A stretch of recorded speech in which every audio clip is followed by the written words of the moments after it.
Nossa senhora, faz muito tempo que eu não faço um desses, peço perdão, mas também ninguém tá assistindo, então que se dane. Mas tá aqui tudo que eu assisti em setembro de 2022. Eu comecei o mês assistindo Django, do Sergio Corbucci. Esse filme é a obra-prima do faroeste spaghetti, que influenciou muito Tarantino, tanto é que o nome é Django. E dá pra ver com clareza por quê. É um ótimo faroeste, muito bem dirigido, muito bem atuado, e também gosto de como desmistifica o herói final dos faroestes. Eu adorei esse filme e eu acho que o Sergio Corbucci é o melhor diretor de faroestes italianos do mundo, mais que o Leone até. Depois assisti O Planeta Proibido. Esse é um filme cult da década de 50 que influenciou 2001 Odisseia no Espaço e Star Trek, e meio que a gente consegue ver por quê. É uma adaptação shakespeariana no espaço e, honestamente, é absurdamente incrível. Eu tenho uma paixão por filmes pulp dos anos 50 e eu sinto saudade desses enormes sets elaborados que não se vê mais hoje em dia em Hollywood. Então assisti o serviço de entregas da Kiki e eu simplesmente amei esse filme. Não é à toa que muita gente faz mistura de lo-fi hip hop com os filmes do Studio Ghibli, porque esse filme é só vibes. Esse filme é uma vibe inteira maravilhosa. Então assisti Três Desejos de um Gênio. É incrível pensar que esse filme foi feito pelo diretor de Mad Max Fury Road. Nunca pensei que na minha vida eu veria uma história que tão combinasse comigo assim nos cinemas. Eu amei esse filme, talvez seja o meu favorito do George Miller, e não vou falar mais nada sobre ele porque eu planejo fazer um vídeo inteiro dedicado a esse filme.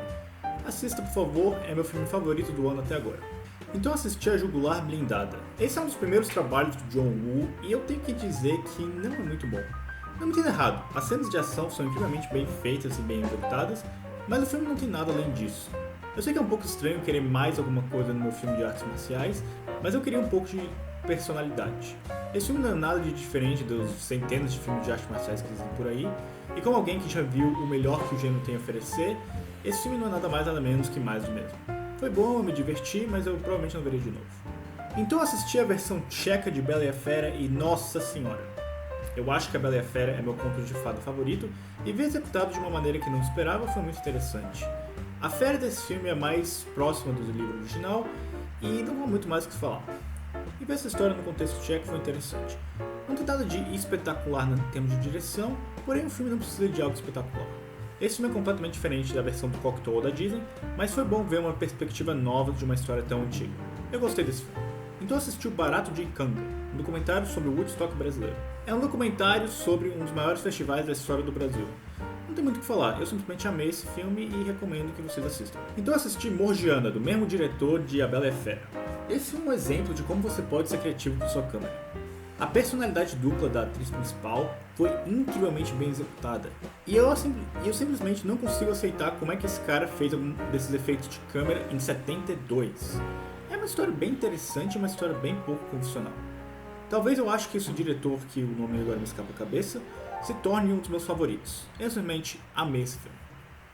Então eu assisti A Besta Humana, do Jean Renoir. Eu juro que estou aprendendo francês. Jean Renoir é considerado por muitos um poeta da vida e ele tem um grande fascínio em a vida cotidiana. Eu gostei desse filme, não tem nada de extraordinário, talvez até... Eu gostei desse filme, não tem nada de extraordinário, mas também não precisa. É uma história simples, mas muito bem executada. Eu não sei se essa é a melhor introdução que eu podia ter para o trabalho do Jean Renoir, talvez alguma coisa como A Doce Ilusão tenha sido melhor, mas enfim, foi com isso que eu comecei a carreira desse mestre francês. Eu planejo ver mais coisas dele para formar uma opinião, mas por enquanto eu tenho que dizer que eu gostei do que eu tô vendo. Então eu assisti a Bem da Parte do Godard e não vou falar mais nada sobre esse filme porque eu tô fazendo um vídeo sobre ele. Depois eu reassisti Chinatown, um filme que foi dirigido por alguém. Não tem como eu escapar. Esse filme é um dos grandes clássicos do noir e é a segunda vez que eu vejo ele continua tão impactante quanto a primeira vez. Porém, eu não posso falar muito mais desse filme porque o diretor...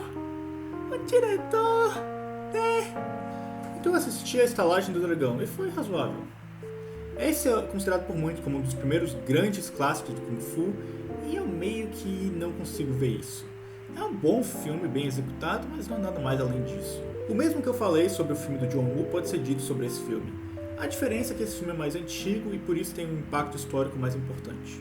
Depois eu assisti Fuga do Século 23 e foi... Eu tenho um fascínio por filmes de ficção científica antes do Star Wars, mas depois de 2001 Odisseia no Espaço. Os melhores filmes de ficção científica para mim são aqueles que fazem questões sobre a humanidade em relação à tecnologia. E esse filme é um bom exemplo disso. As questões filosóficas que esse filme levanta são incrivelmente bem detalhadas, e o filme também tem aquele sentimento de barato que a década de 70 tinha. Os sets são incrivelmente maravilhosos e a história não é muito complicada. Na minha opinião, esse é um ótimo filme de ficção científica. E eu terminei o mês assistindo O Castelo Animado pela primeira vez. Eu sabia que esse seria o meu filme favorito do Estúdio Ghibli quando eu assistia ele, e eu assisti, e eu estava certo. Este filme é maravilhoso. Este filme representa tudo que eu amo do Estúdio Ghibli. Esse filme representa o que eu quero fazer com fantasia. Esse filme me fez querer ler o livro que essa obra foi baseada.